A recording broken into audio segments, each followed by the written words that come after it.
Hey, what is going on YouTube? Aaron here. We are in the New Orleans today, and we have a nice little video for you guys about the importance of XP over damage, cruiser positioning with, maybe not the best cruiser in the New Orleans here. And actually, we have a special guest appearance today by two people, one of which, obviously, you guys know Chili Games. If you don't, check out his channel here. He's a part-time CC, as we call him. And the other is a special guest, Mr. Aubin Park, Mr. Parker. He is an 8-year-old viewer. His dad came in the stream and said, "Hey, man, I'd love for you to play with him." And I was doing member games and such, and we got him in the division here.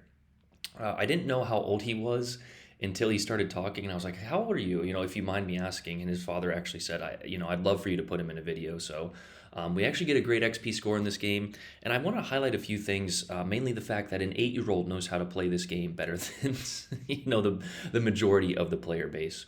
But right off the rip here, we're gonna talk about the cruiser strategy. But shout out to Coddington and his son here for being viewers of the channel, and Mr. Parker had a great game himself. Chile is going to the cap here to spot, and thank goodness it's domination. I really don't enjoy capture the base.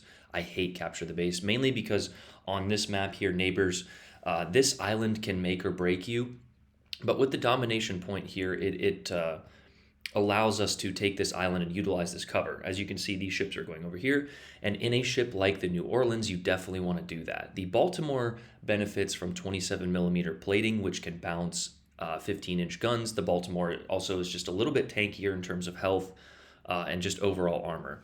But we have this New Orleans here, and you'll notice we were actually spotted before we go around this island, which tells us the destroyer is here. So we relay that information to Chile as we take a shot on the Leander. We do want to be shooting the Gneisenau here, but the Leander is a bigger threat to Chile, mainly due to his hydro, his speed, and his fast-firing guns. Also, we do want to be cautious of this Gneisenau because we know that, Gneisenau players just love to rush, and we actually, in the meantime, get a Citadel on that Leander. If you'll notice, though, Parker is in the correct position. He is pushing his battleship right around this corner. He's not on top of me, right? He's not sitting, right next to me, scared to play his boat. He is, positioned a little bit away, but he is providing, crossfires on the ships to the north, east there, and also he is in position now to shoot these ships in front of us. Chile actually noted this after the game, and we kind of said the same thing, but the critical thinking skills that an 8-year-old shows over the general player base is astonishing. He has already started to back up because he knows that this German battleship is pushing in. He also knows there's a destroyer here. So instead of, wasting 60,000 health from the North Carolina and get, putting our team at a disadvantage, he's playing it smart. So all the credit to him. You're a great player, Mr. Parker. You're doing great, buddy.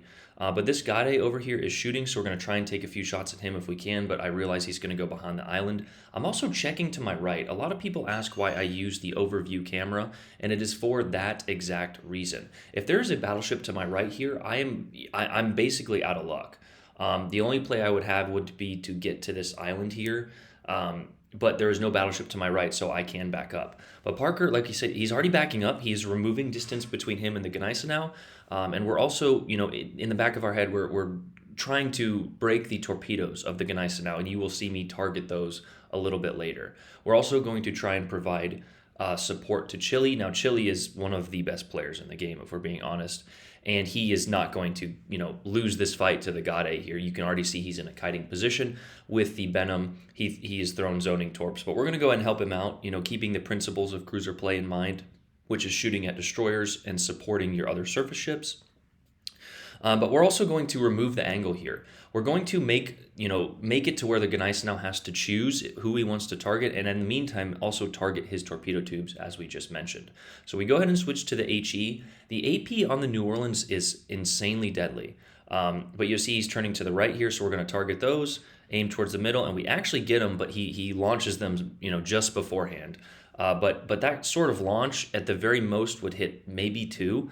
And sometimes 1, and half of the time they all will miss. But that Gneisenau is now dead. The Gade is now dead, and there is just one Leander left. As I struggle with the Discord voice chat here, so Chile, buy a freaking Xbox. But if you'll notice, we only have 19,000 damage behind my little menu screen there. So we're not setting any damage records this game, but what we have done in a cruiser is support our team to the absolute most. You can see me again screwing with the menu here as the Leander is in the background. Nice situational awareness, Aaron. But I was trying to get Chili on stream because he's honestly just a good friend of mine and a great player, and I want him to, I want people to notice his channel. He's dealing with a lot of real life stuff. But anyway, we have this Leander here. We're going to, lead some shots while also paying attention to the clump of battleships in sea. So, we should notice that this game is probably going to be a win, but, pay attention to our team because they make it fairly difficult.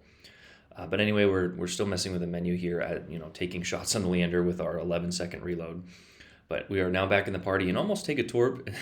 So does Chili from that Leander. So this Leander, good plays to him. He did what he could in the situation. His team decided to YOLO us, which is why being aggressive is a great strategy, but you need to do it in the correct ways. You need to do it with, the appropriate, positioning and reading the mini map. So right here, we go ahead and get the cap. He does try to reset us, but we go ahead and secure that with the assistant capture there, and we're trying to take him out. I'm not pushing. I'm not going to push into him because that's just a losing play. That is where aggression, is not needed, unneeded there as we get a nice little citadel. I go ahead and hold the shot and take the blind fire, and I actually get a little bit lucky with this. We held the same lead, which is again why I use the overview camera, and we actually get 3 penetrations into the back of his ship there and kill him, which is huge because if he is able to kite and hold position out there, he can keep us spotted. He can develop that crossfire, which is something that a lot of people just don't understand. But part of the reason I was also messing with the chat here was to, talk to Parker in game as well. So he was a great kid. I think he might have been a little nervous, but he was, right with us the whole game, shooting the appropriate targets, and not just wasting his HP. He's also not hiding in the back. If you notice, he is in a little bit of a slower ship, so he's a little bit behind us. But the battleship with us, if I'm being honest, should probably still be in the middle or on the sea flank. Now, you have noticed that all those ships have died, and that is, the part where they did not need to be aggressive. All of the enemy ships are grouped up there in sea. So pushing into that is just a, not the best play. And that's why I tell you guys to look at the minimap. If you guys are being overrun, you have to run. There are certain situations where I kite and people probably think I'm a hypocrite. And there's certain situations where I'm overly aggressive and they think the same. I can't teach everyone, and not every situation, viewed through my eyes is the correct play. But in this situation, Chili and I communicated he's going to go spot. I'm going to use this island at B here. But in the meantime, you'll notice our twist and track. Now, we are running Einstein on this commander, and that is definitely one of those, where it's almost pay to win, not quite. I don't think any commander is pay to win. We took an Omaha with the wrong inspiration into tier 3 and 4 and dominated. So I hate the word pay to win, but with potentially some of the new commanders, that's where we're headed. But because we are running Einstein, we have twist and track here, and I ping or tell Chili that DD is out there, so he starts to head that way. That is an excellent play from that destroyer. It develops spots, and he can also torp our battleships approaching from the A cap. But I'm going to utilize this island cover here at B, which will remove angle from those battleships over at C, while also potentially giving me a place to hide if that destroyer goes back or is killed by Chili. You'll notice we are taking some shots here, though, and slightly maneuvering, which is, again, why I use the overview camera. You guys want to utilize the overview camera. It gives you a better field of view. Some people, I had a comment where it's like, you zoom in and out too much, and I probably do.